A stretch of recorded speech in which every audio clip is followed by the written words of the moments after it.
Hello and welcome to the Ellen Made Book Club. Today I'm doing the reader's profile tag, and this was created by Hilary at Book Bustle, and I was tagged by Mariandrea at Books and Bocadillos. So thank you so much to Mariandrea for tagging me, and let's get into the questions. So the first question is, what makes a good book? I think there are a lot of things that go into a good book being good. A few signs that tell me I think it's good is that I can't put it down and I want to keep reading, but I don't want it to end. I keep thinking about it afterwards, and it also makes me feel something. And then like how you get there, I guess that's what the question is. It needs to have a good story and interesting characters and good writing and all of those things. But like it doesn't have to have all of them at the same time. Like it doesn't have to have the best writing ever. It can't be too bad to the point where I'm annoyed by it, but it doesn't have to be like the most fantastic writing ever for me to enjoy the book. Like my favorite book would have good writing, but it can still be a good book without it being like super lyrical or something like that. I think it needs to give me something new, like some new perspective or some new experience that I haven't had before, while also being relatable in some way. So it can't be like only new, it can't be too far out there so that I can't connect to it, but it also can't be like same old. So there has to be like just enough new and just enough for me to relate to, for me to be able to like enjoy it and also absorb it. I also really like it when there is some kind of symbolism or hidden meaning or parallels that I can draw to different themes or like social issues or political ideologies or astrology or whatever. It doesn't really matter what it is, just some different kinds of layers. I don't know, I have a hard time like putting my finger on it, but that's something that I really like. I don't think I enjoy books that are too simplistic. Like there needs to be some depth, and that can be emotional depth or intellectual depth or just different layers or like stories within a story. Those kind of things that make me feel or think or just appreciate the craft of a good story. Question number 2 is, what are you currently reading? I'm currently reading The Parable of the Sower by Octavia E. Butler. I'm about halfway through and enjoying that so far. And then I'm also listening to This Is How You Lose the Time War by Amal El Mukhtar and Max Gladstone. That one's difficult for me, especially on audiobook, but I can hopefully get a physical copy from the library soon. So maybe that will help. Question number 3 is, what is the last book you did not finish and why? The last book I didn't finish was probably Sure I'll Join Your Cult by Mariandrea Belmont.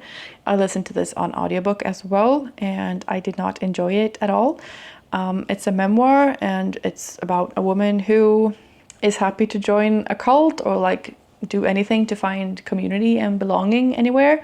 Like she's a comedian, and I thought that premise sounded interesting, like the comedy paired with a cult or like mental health. I read it for Mental Health May, or started to read it, but it was a little bit over the top for me, like the comedy aspect. I didn't get enough of the psychological aspect, and I didn't get very far into it, but it was very over the top for me, so I couldn't keep listening to it, which was disappointing and sad. I had really high hopes for that, or I was like intrigued by it, but it wasn't for me. Question number 4 is, what obscure book do you wish other people would read?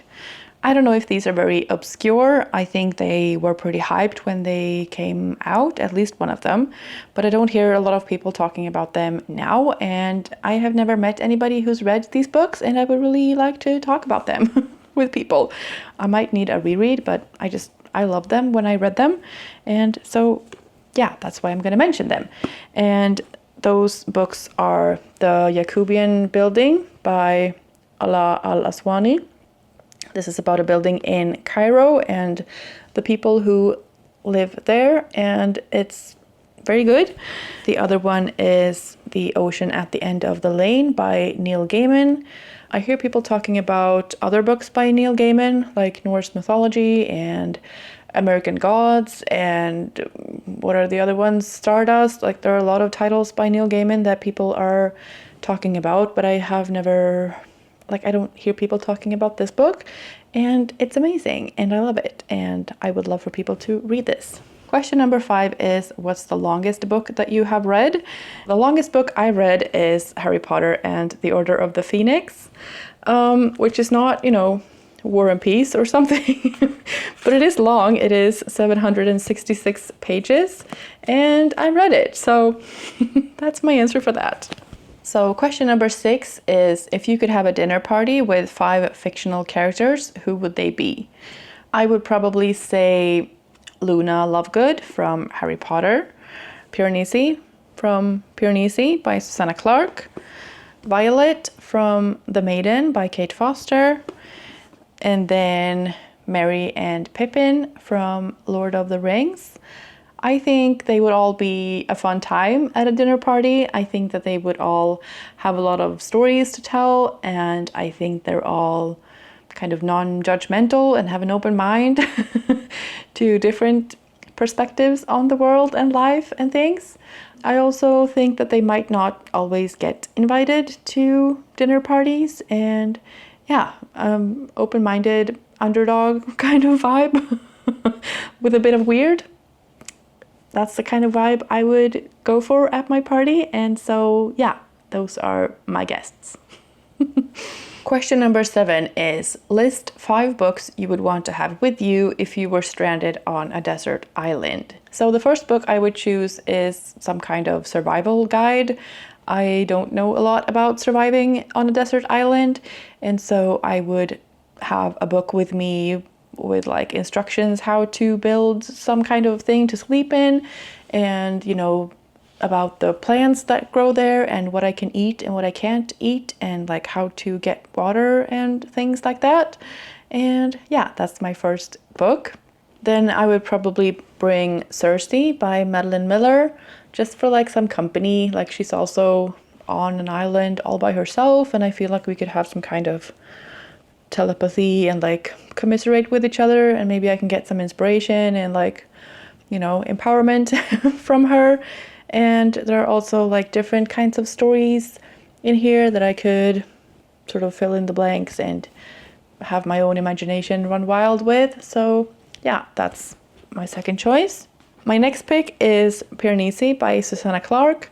I just read this recently, and it's a new favorite, and I don't want to spoil it, so I won't say anything more, but that's a book that I would bring with me. And then I thought about a lot of different books that I would bring, like because they were long or they were a good story, or books that I would enjoy reading. But if I was on a desert island, it would probably be not in Sweden, or like I hope not, because that would be very cold in the winter. So I'm hoping I'm somewhere a little bit more warm. And if so, then I would probably miss Sweden. And so I decided to bring Nils Holgersson by Selma Lagerlöf, which is a Swedish classic, which follows a little boy who flies with the geese, or like he sits on one of the geese and they fly from the south of Sweden all the way up north, and they go through all of the different parts of Sweden. And so I just thought, this might be good if I get homesick and I just want, a reminder of what Sweden is like, just so that I don't forget where I come from. And so that's my 4th pick. And then my last pick is a really, really fat notebook, so that I can journal and take notes and like make sketches and calculations for all the things that I'm building. And I could write letters and put them in bottles so that I can get off of this island eventually. That's my 5th pick. Question number 8 is, what is one book you could not put down? I'm going to mention again Piranesi by Susanna Clarke. This was fantastic and I could not put it down. I wanted to keep reading it all the time. And another book that I read many years ago now is The Da Vinci Code by Dan Brown. I loved this when I read it, and I would love to read it again. It has a lot of different elements that I enjoy in a book, like the mystery and the religion and the symbolism and all of that kind of thing. And yeah, really liked it, and it's really like exciting and suspenseful and action-packed, and you never want to stop reading. And yeah, love this. Question number 9 is list 5 books or authors you will never read. I never want to say never. I like to keep an open mind and be open to trying new things, and so I have a hard time answering this question. But I will try to give 5 answers of some kind. The first author that came to mind is Stephen King, just because he writes scary things and I don't like scary things. I can't handle that very well. But then I also learned recently, Pat at Book Chat with Pat mentioned The Green Mile, and like that's by Stephen King, and I loved The Green Mile, the movie, and I would love to read that.